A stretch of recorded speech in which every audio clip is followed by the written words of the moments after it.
brought to you by Agilus Diagnostics. Health test की बात आती है तो मैं भरोसा करता हूँ India largest diagnostics company Agilus diagnostics. खुद को टेस्ट करते रहो। तो आदाब, नमस्कार, गुड इवनिंग, सत श्री अकाल। एक बार फिर आप तमाम लोगों का स्वागत है क्राइम तक की कहानी के इस एपिसोड में। उम्मीद है पूरी फैमिली अच्छी होगी, अपना और अपनों का ख्याल रख रही होगी। जादू टोना, ब्लैक मैजिक, काला जादू, पहले मुझे लगता था कि शायद सिर्फ अपने देश में ही है जो ऐसा कुछ होता है या बहुत सारे लोग इसे मानते हैं, लेकिन धीरे धीरे पता चला कि पूरी दुनिया में इस तरह की चीज़ें होती हैं और लोग अंधविश्वास हैं इसको लेकर। और कई देशों में तो ब्लैक मैजिक को लेकर क्राइम भी हुआ है, जैसे अपने देश में बहुत सारे हुए। कई लोग कहते हैं ये आत्मा, जिन, भूत, प्रेत ये सब होती हैं कि नहीं होती हैं, मैजिक, ब्लैक मैजिक होता है कि नहीं। लेकिन कई कहानियाँ तो मैंने आपको वैसे ही सुनाई हैं कि जो कानूनी दस्तावेज़ों में है कि FIR भी दर्ज, मुकदमा भी अदालत में पहुँच गया भूत को लेकर, भूत को सज़ा भी दे दी गई। कई कत्ल ऐसे हुए कि भूत ने किया लेकिन कराया किसी और ने था, वो भी अजीब सा मुकदमा अदालत में। ऐसी कई कहानियाँ थी जो आपको सुनाई हैं। लेकिन आज की कहानी और इस कहानी का क्लाइमेक्स दोनों बेहद अजीब है। ये कहानी मलेशिया की है और कहानी 90 के दशक की है, 90s की बात है। 88-89 से एक मलेशिया में एक लड़की बहुत ही मशहूर होना शुरू हुई थी अपनी गायकी को लेकर। आवाज़ अच्छी थी, सिंगर अच्छी थी, गाने गाती, और मलेशिया में उसकी फ़ैन फॉलोइंग अच्छी खासी बढ़ रही थी। हालांकि ये भी कहते हैं लोग कि अगर उस वक्त में सोशल मीडिया होता तो शायद उस सिंगर की मकबूलियत, उसकी मशहूरियत और ज़्यादा होती। लेकिन फिर भी जितने उसके पास साधन थे उस हिसाब से वो सिंगिंग के मैदान में अपनी एक अच्छी खासा जगह बना रही थी। इस सिंगर का नाम था मोना फंड। तो मोना मलेशिया की रहने वाली, वहीं पैदा हुई एक मिडिल क्लास फैमिली में। गाने का बचपन से ही शौक़ था, तो उसने बाद में इसको अपना प्रोफेशन बना लिया। सब कुछ ठीक चल रहा था। लेकिन फिर 1991 आते आते बहुत सारे और सिंगर आ गए मलेशिया में। कंपटीशन ज़्यादा था, मोना को ज़्यादा चांस नहीं मिल रहा था। तो इसी वजह से धीरे धीरे उसकी लोकप्रियता कम होती गई। अब मोना को लगा कि शायद सिंगिंग के इस बाज़ार में बहुत आगे तक वो नहीं जा पाएगी, तो ज़िंदा रहने के लिए कुछ और करना चाहिए। अब काफ़ी एम्बिशियस थी, महत्वाकांक्षी थी। तभी उसने देखा कि बड़े बड़े जो लोग हैं, जब वो चूँकि गाना गाती थी तो बहुत सारे बड़े बड़े लोगों से भी उसकी जान पहचान थी। तो उसने देखा जितने बड़े लोग हैं वो बहुत डरपोक भी होते हैं, और कुछ पाने के लिए या कुछ बला टालने के लिए या कुछ दुख तकलीफ़ ना हो या फिर पैसे हो, पावर हो, जो ग्लैमर की दुनिया में वहाँ कामयाबी मिले, जो पॉलिटिक्स में है उनको अच्छी कुर्सी मिले, इसको लेकर बड़ा अंधविश्वास था। और लोग उसके लिए दुआ, तावीज़, जादू टोना छुप छुप के ये भी करते थे। आखिर खुलेआम हालांकि मलेशिया में ये सारी चीज़ों को लोग गलत मानते हैं, लेकिन छुप छुप के लोग करने वाले थे।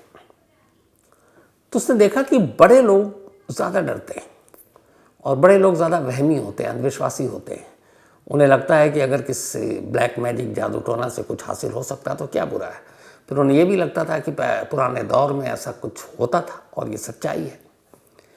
तभी मोना ने फिर कुछ ऐसे लोगों को पकड़ा जो ब्लैक मैजिक के जानकार थे, और अब उसने तय कर लिया कि वो सिंगिंग को साइड रखेगी और अब ब्लैक मैजिक में महारत हासिल करेगी। इसके बाद उसने काला जादू, ब्लैक मैजिक की तमाम किताबें पढ़नी शुरू की, जो भी जैसी ट्रेनिंग थी वो भी लेनी शुरू की। धीरे धीरे उसको इसमें काफ़ी महारत हासिल हो गई। छोटे मोटे वो जादू वादू भी दिखाने लगी। अब इसके बाद उसने अपने क्लाइंट पकड़ने शुरू किए। पहले छोटे छोटे लोग मिले, दुख तकलीफ़ ऐसे ही लोग ज़्यादा पहुंचते हैं, या फिर लालच। तो लोगों को वो फिर उसी हिसाब से डील करने लगी।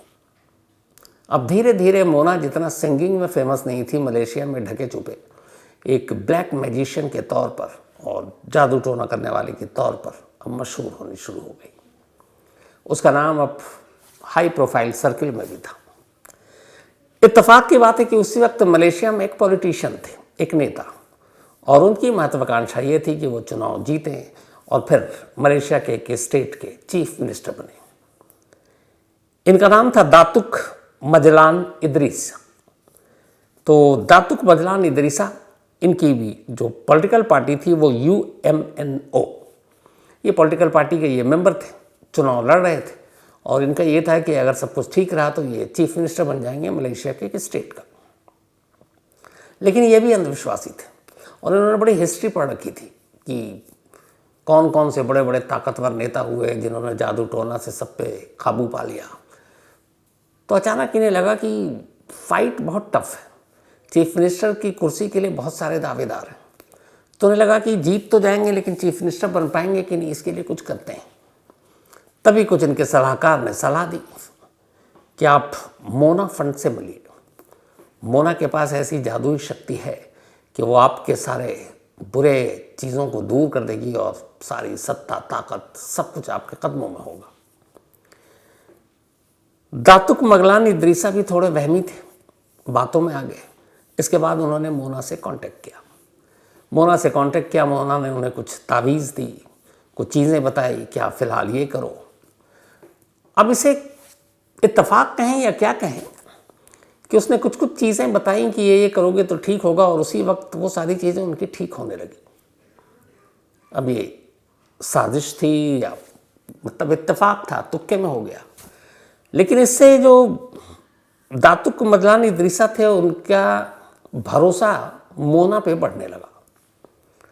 अब धीरे धीरे उन्हें लगा कि ये मोना ही है जो उन्हें चीफ मिनिस्टर की कुर्सी तक पहुंचा सकती है। अब उसके बाद वो कहने लगे कि तुम ये काम करो। तब मोना ने एक दिन उन्हें मिलने के लिए बुलाया और कहा कि आपकी चीफ मिनिस्टर की कुर्सी कहीं नहीं जाएगी, मुझे सिर्फ 2 काम करने हैं, 2 चीज़ें आपको दूंगी, और वो चीज़ें हैं जिसके बाद आपका कोई भी विरोधी आपके आगे टिक नहीं पाएगा। और ये जो 2 चीज़ें थी वो थी एक छड़ी और दूसरा था एक मुकुट जो शंका जैसा होता है। मोना ने कहा कि ये जो 2 चीज़ें हैं ये कोई मामूली चीज़ नहीं है। ये जो छड़ी है और ये मुकुट है, ये असल में इंडोनेशिया के एक एक्स प्रेसिडेंट थे, पूर्व राष्ट्रपति सुकर्णो, उनकी है ये छड़ी और उनकी है ये मुकुट, और ये उसने हासिल किया है बहुत भारी कीमत देकर। इत्तेफाक से इंडोनेशिया के वो जो प्रेसिडेंट थे सुकर्णो, उनके बारे में भी बहुत सारी चीज़ें हैं कि कुछ शक्ति थी उनके पास, उनके इर्द गिर्द कुछ ऐसे लोग थे जो शायद ब्लैक मैजिक के ज़रिए उन्हें शक्ति देते थे, ताकत देते थे, मतलब एक तरह से छुपी हुई गायबाना। तब भी इदरीसा ने भी ये पढ़ रखा था। उन्हें लगा कि यार मतलब इंडोनेशिया के एक्स प्रेसिडेंट की छड़ी और मुकुट मोना देगी और वो जादुई है, उसके हाथ में आते ही फिर तो कुर्सी कहीं गई नहीं मुख्यमंत्री की। वो राज़ी हो गए। लेकिन मोना ने कहा कि वो बहुत कीमती है, उस पर काफ़ी पैसे खर्च हुए हैं, लेकिन उसमें जादुई शक्ति है तो इसलिए उसकी एक कीमत होगी। पूछा कितना, तो उसने कहा 25 लाख रिंगित मलेशियन करेंसी को कहते हैं। तो 25 लाख रिंगित अगर आज के हिसाब से कन्वर्ट करें रुपीज़ में तो अराउंड 4 करोड़ से थोड़ा सा ऊपर, मतलब 4 करोड़ भारतीय रुपए। तो उसने कहा कि छड़ी और मुकुट की कीमत है 4 करोड़ रुपए, आप ये दे दो, ये दोनों चीज़ें आपको देंगे और कुछ बताऊंगी इसके साथ क्या करना है, और आपकी राजनीति में जो कामयाबी होगी फिर बहुत दूर तक आप जाएंगे, मुख्यमंत्री ही नहीं उसके बाद भी जाएंगे, और मुख्यमंत्री की कुर्सी तो पक्की है। अब दातुक मगलान इदरीसा आ गए इसी भरोसे में। उन्होंने कुछ अपनी ज़मीन भी बेच दी और इनमें से 25% एडवांस भी दे दिया। अब 25% एडवांस आ चुका था, यानी कि करीब करीब 1 करोड़ रुपए, बाकी के 3 करोड़ देने थे। जुलाई का महीना था 1993 का साल। 1993 जुलाई की 1 तारीख को एक रोज़ मोना इदरीसा को अपने घर बुलाती है और कहती है कि इस छड़ी और मुकुट को इस्तेमाल करने से पहले एक ख़ास फूलों का स्नान करना पड़ेगा आपको, ताकि आप उससे पवित्र और पाक हो जाए, पुष्प स्नान। इदरीसा साहब राज़ी हो गए। अब मोना ने एक तारीख चुनी, जुलाई की का महीना था 1993 का साल, और इदरीसा से कहा कि आप घर आएंगे अकेले, और ये अकेले में ये सारी कवायद पूरी होगी। तो फूलों से आपको नहलाया जाएगा। शर्त ये है कि इस पूरे फूलों से नहलाने के दौरान आपकी आंखें बंद होंगी और आप बस अपने सपनों के बारे में सोचेंगे और उस सपनों से मत भटकिएगा। अब इदरीसा साहब का सपना, एक पॉलिटिशियन है तो कुर्सी, मुख्यमंत्री की कुर्सी। उन्होंने कहा ठीक है। अब इसके बाद तय तारीख पर वक्त पर इदरीसा साहब मोना के घर पहुंच गए। घर पहुंचने के बाद थोड़ी बातें हुई, छड़ी और मुकुट उनको दिखाया गया, कहा गया ये आप ले जाएंगे लेकिन इसे तब तक छुएंगे नहीं जब तक कि पुष्प स्नान नहीं हो जाता। इदरीसा साहब रेडी। इसके बाद बाकायदा एक टब में फूलों के साथ उनके नहाने की तैयारी की गई। इदरीसा साहब उस टब के अंदर उतरते हैं और शर्त के मुताबिक उनको अब अपनी आंखें तब तक बंद करनी है कि जब तक कि वो इस टब से बाहर ना आ जाए, क्योंकि वे पूरी तरह से पाक पवित्र हो जाएंगे और उसके बाद वो छड़ी और वो मुकुट उनके हवाले और उस छड़ी और मुकुट के ज़रिए वो मुख्यमंत्री की कुर्सी तक। तो वो टब के अंदर आराम से आंखें बंद किए हुए हसीन सपने देख रहे हैं। इसी दौरान दो लोग उस कमरे में दाखिल होते हैं। शर्त यह थी कि आंखें खुलेंगी नहीं किसी कीमत पर। यह भी बताया गया था कि आपको भटकाने की कोशिश होगी पर आप भटकेंगे नहीं, क्योंकि आंख खोलते ही फिर ये सारी चीज़ें ख़राब हो जाएंगी। अब कदमों की आहट आए ना आए आपकी आंखें बंद होंगी। अब वो आराम से आंखें बंद सपने के मज़े ले रहे हैं। तभी पीछे से दो लोग आते हैं, एक के हाथ में एक कुल्हाड़ी। एक ही कुल्हाड़ी में वो गले का निशाना लेता है गर्दन का, और एक वार, उस एक वार के साथ ही जो इदरीसा साहब हैं उनका सर धड़ से अलग हो जाता है। सर धड़ से अलग, बाकी का धड़ और पूरा जिस्म टब के अंदर, टब का पानी लाल हो चुका है, सर बाहर है। इसके बाद वो सारी चीज़ें समेटी जाती हैं, फिर उनको बोरियों में भरा जाता है, पूरे कमरे की सफाई की जाती है, टब का पानी बहाया जाता है। और ये सब करने के बाद फिर तीन लोग मोना के घर से बाहर निकलते हैं रात के अंधेरे में, और घर के करीब ही एक गड्ढा पहले से खुदा हुआ था, उस गड्ढे में इदरीसा साहब के लाश को दफना दिया जाता है ज़मीन बराबर। और ये सब लौट आते हैं। लौटने के बाद 8 घंटे बीते थे। अब 8 घंटे के अंदर अंदर चूँकि जब वो आए तो फिर उन्होंने बाकी के पेमेंट अपने वो साथ लेकर आए थे। शर्त ये थी कि पुष्प स्नान और छड़ी और मुकुट जब आप छुएंगे तो जो एडवांस दिया था उन्होंने 25%, बाकी के 75% रकम लेकर आएंगे और ये सारी चीज़ें लेकर जाएंगे। तो बाकी के पैसे वो अपने साथ कैश लेकर आए थे, लेकिन घर के अंदर ही कत्ल हो गया, सारा कैश घर में। उसके बाद अगले 8 घंटे के अंदर मोना अपने हस्बैंड के साथ सज धज कर तैयार होकर घर से निकलती है, सीधे शोरूम पहुंचती है, एक मर्सिडीज़ बेंज नई कार ख़रीदती है। इसके बाद नया फ़ोन ख़रीदती है, घर के लिए कुछ डेकोरेशन के सामान ख़रीदती है, और फिर ये सब ख़रीदारी करके घर लौट आती है, उसी घर में जहाँ 8 घंटे पहले उसने एक पॉलिटिशियन का कत्ल किया जो बेचारा मुख्यमंत्री बनने का सपना देख रहा था। अब ये सब कुछ हो गया, लाश दफना दी गई। उधर इदरीसा साहब घर नहीं लौटे। घर में पत्नी को पता था कि ये पॉलिटिशियन है, कई बार इधर उधर चले जाते हैं, कई दिन बाद लौटते हैं। अब उस वक्त मोबाइल का भी ज़माना नहीं था, क्योंकि 1993 की बात है।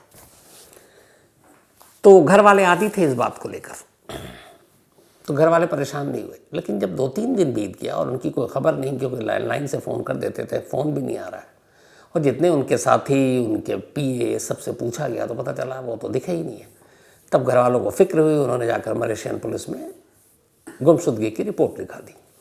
अब पुलिस ने रिपोर्ट लिखी, एक अच्छे खासे पॉलिटिशियन गायब, अखबारों में खबर छप गई, टीवी पे न्यूज़ आ गई। अब इदरीसा साहब को ढूंढा जा रहा है, पर कोई सुराग नहीं। हफ्ता बीत गया। हफ्ता बीतने के बाद ये तारीख थी 20 जुलाई 1993, 20 जुलाई 1993। एक कैसीनो या जुआ घर कहें जिसे, वहाँ पे कुछ एक झगड़ा हुआ और मलेशियन पुलिस ने एक शख्स को पकड़ा। उसका नाम था जुराइमी। जुराइमी जुआ खेल रहा था और किसी के साथ झगड़ पड़ा। जुराइमी ने हाथापाई की, पुलिस ने उसे पकड़ लिया। पकड़ने के बाद पुलिस स्टेशन लाई। लाने के बाद उसकी अच्छी खासी पिटाई की, और तभी इस दौरान में फिर जुराइमी ने कहा कि तुम क्या करोगे मेरा, कितने दिन रुकोगे? मैंने तो इससे भी बड़ा क्राइम किया, आज तक पुलिस को पता भी नहीं है। पुलिस वालों ने कहा फेंक रहा है। और फिर उसने कहा कि आपको पता है हमारी पहुंच कहाँ तक है? हमने एक नेता का कत्ल कर दिया, आज तक किसी को मालूम ही नहीं। अब उनमें से एक पुलिस वाले को वो खबर पता थी कि इदरीसा साहब गायब हुए हैं और कई दिन हो गए। अब उससे लगा कि कहीं ये उसी की बात तो नहीं कर रहा। फिर वो आए अपने, उन्होंने पूछा। थोड़ी देर के बाद जुरैमी को शायद होश आया कि क्या बक गया, लेकिन अब रडार पे था पुलिस के। पुलिस ने अच्छी खासी खातिर की। फिर उसने कहा कि असल में इदरीसा को तो हम लोगों ने मार डाला। तो उसने कहा मैंने अपने हाथ से कत्ल नहीं किया, लेकिन लाश दफनाने में मैंने ज़रूर मदद की है, मैं कातिल नहीं हूँ। उन्होंने कहा किसने किया? तब वो नाम लेता है उस जादूगरनी का, यानी मोना का। सुनते ही पुलिस सबसे पहले उसको अपने साथ लेती है, मोना के घर पहुंचती है। मोना और उसका हस्बैंड दोनों घर पर थे। पुलिस को देखकर समझ गए थे वो कि शायद उनका भांडा फूट गया।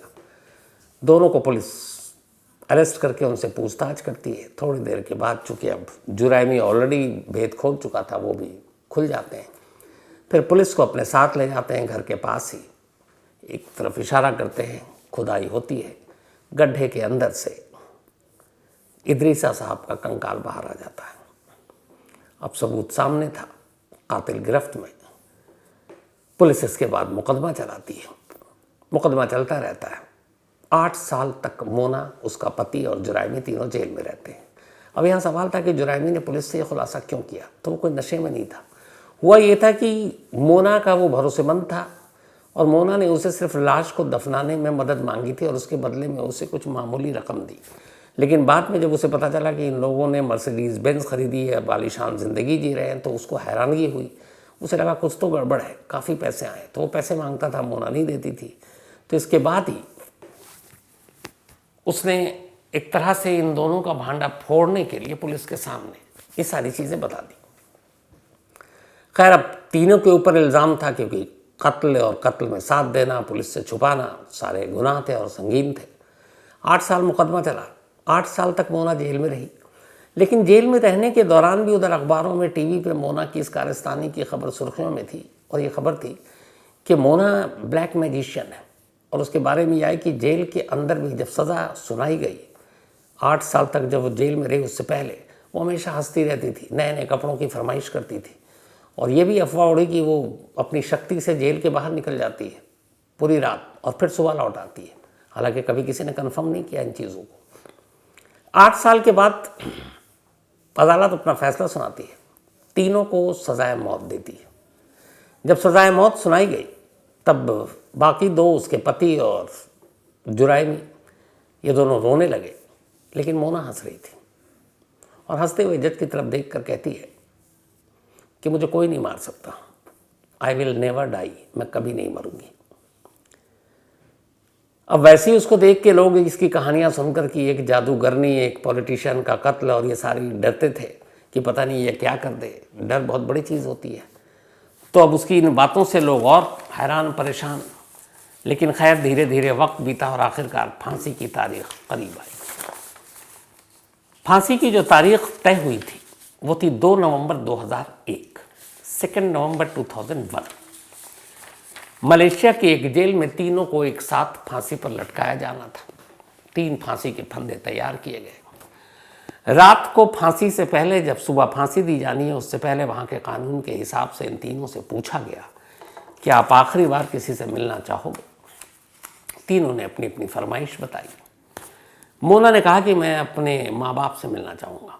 पति तो साथ में ही था उसके जेल में। माँ बाप मिलने जब आए तो वहाँ एक ये भी चीज़ है कि अगर आपकी कोई ख्वाहिश हो तो आप मिलने वालों से मंगा सकते हैं। और ये एक ही ख्वाहिश 2 पार्ट में होती है, किससे मिलना है और आपको कुछ खाना पीना हो या कुछ चाहिए, किसी चीज़ को देखना हो और अपनी पुरानी यादें, तो वो भी आप बता दीजिए। तो मोना ने मौत से पहले, जब पूछा गया फांसी से पहले कुछ घंटे बाकी हैं कि बताओ तुम्हारी आखिरी ख्वाहिश, तब उसने कहा मुझे अपने माँ बाप से मिलना है और साथ ही मुझे KFC का चिकन खाना है। अब वहाँ खड़ा जेलर और वो सब देखकर बड़ा अजीब, मतलब एक ही होता है कि एक बहुत सारे लोग कहते हैं ना कि फांसी से पहले, मौत से पहले लोग कहते हैं ये ला दो वो खाऊंगा। मैंने पहले भी कहा है, जिसको पता है कि अब मरने जा रहा हूँ उसकी भूख प्यास का सवाल ही नहीं होता है। खाने की बात बहुत दूर की बात है। यहाँ उसके पति मोना के और वो जुराइमी, वो दोनों से पूछा गया। उसने कहा सिर्फ मुझे मुलाकात करनी है अपने रिलेटिव से, खाने पीने की बात की किसी ने फरमाइश नहीं की, लेकिन इसने ऑर्डर दिया कि मुझे KFC का चिकन खाना है, जिसमें उसका चिकन का ब्रेस्ट पीस होना चाहिए और साथ में पोटैटो होना चाहिए, मैश किया हुआ। और उसने बाकायदा वो दुकान बताई KFC की कि उस जगह पे जहाँ वो रहती थी कि वहाँ से ये KFC का ये चिकन और पोटैटो मैश किया हुआ लेकर आना है अपने पेरेंट्स को। पेरेंट्स लेकर आते हैं, जेलर चेक करता है, देखता है सब ठीक है। इसके बाद मोना को दिया जाता है। मोना खाती है, अपने पेरेंट्स से मिलती है, कोई पछतावा नहीं, कोई डर नहीं, मौत का कोई खौफ नहीं। और उसके बाद उनको वो अलविदा कहती है। सुबह फांसी की तैयारी हो चुकी थी, तीनों को एक साथ फांसी पर लटकाना था। 5:59 का टाइम था इनको फांसी पर लटकाने के लिए। 5:55 पर इन तीनों को फांसी के तख्ते पर खड़ा कर दिया गया और अब बस चेहरा ढका जाना बाकी था। दोनों हाथ बंधे हुए थे पीछे की तरफ, पैर में दोनों रस्सियां थी, लीवर खींचना था और अब चेहरा ढकना था आखिरी 2 से 3 मिनट में। तो फिर उससे पहले कहा गया कि आखिरी कोई प्रेयर करना है तो करो। वो दोनों कांप रहे हैं, उसके पति और जुराइम, और वो ऊपर वाले को याद कर रहे हैं। मोना से कहा गया कि तुम भी करो, तो हंसती है, देखती है सामने और कहती है मैं नहीं मरने वाली, आई विल नेवर डाई, मैं कभी नहीं मरूंगी। इतना कहने के बाद उसके चेहरे पर वही काला नकाब डाल दिया जाता है।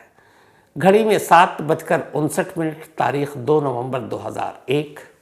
जल्लाद लीवर खींचता है और एक साथ 3 लोग, उनकी मौत हो जाती है। और इस तरीके से ये कहानी ख़त्म हो जाती है। लेकिन आज 23 साल हो गए मोना की मौत को। आज भी मलेशिया में आखिरी विश, लास्ट ख्वाहिश, KFC का वो चिकन और उसकी वो बात कि कभी मैं मरूंगी नहीं, लोग याद भी करते हैं और डरते भी हैं। और आज भी ये कहानी वहाँ सुनी भी जाती है और सुनाई भी जाती है। तो ये थी आज की कहानी।